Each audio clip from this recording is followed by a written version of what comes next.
We are in a branded world. We are in a branded world. Years ago, I had a Toshiba copy machine in my office, and I used to ask my assistant to shoot me a Xerox. Now, I'm not saying it's good, and I'm not saying it's bad, but we're in a branded world. And oh, by the way, a corporate and also personal branded world. As a corporation, as a telco, you want to be trusted, don't you? You want to be trusted. Well, guess what? That's part of branding. You've got to figure out the right imagery and the right messaging and the right words. By the same token, you represent your telco. And personally, you've got to manage brand you. Why? Because you represent your organization. The way you act, the way you speak, where you go, how you work, your essence is all going to be reflected upon the organization you work with.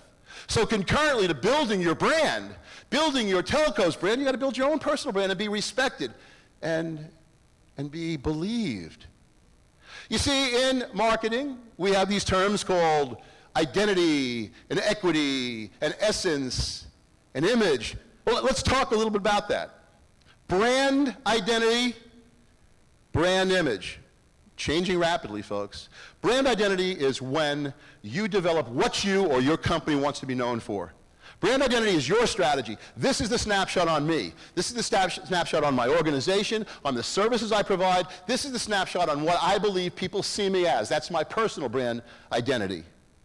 Then there's brand image. What's brand image? Anyone? That's the way they see you. Brand identity versus brand image.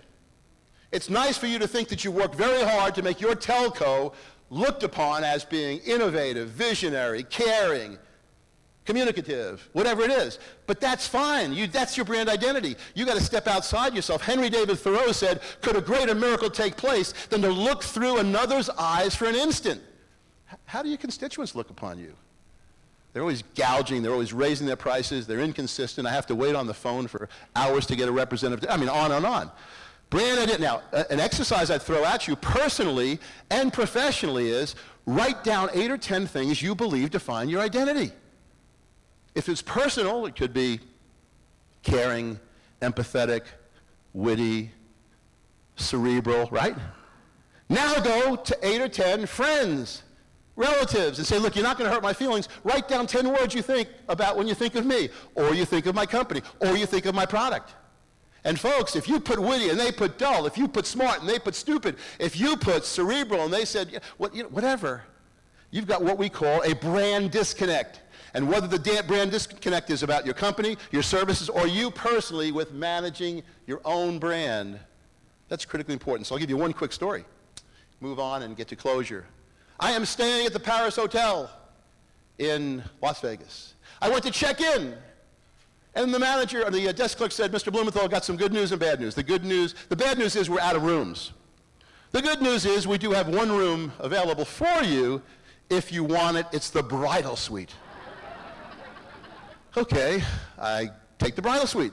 I go upstairs and I find 2 floors, spiral staircase, heart-shaped bed, chocolate-covered strawberry. I called Kim up and I said, get on a plane. She had something silly to take care of like the children. So in any event, so I go down to the health club and I work out, and now I come back to my bridal suite.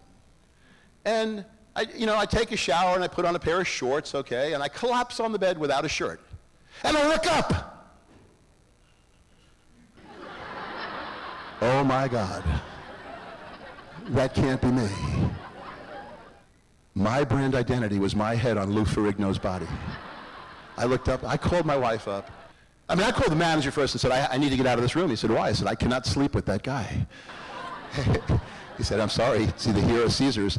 So I called Kim up and I said, I know you know I'm in Las Vegas. I know you know I'm in the bridal suite.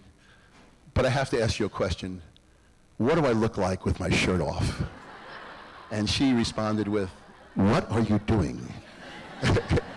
But that's a clear example of brand identity versus brand image. Now, when you go back, here's one thing you could do Wednesday morning, 9 a.m., is turn around and list those 5 or 6 or 8 postulates that you believe your telco stands for, what your brand stands for. Then go out and talk to folks and ask them what they believe you stand for.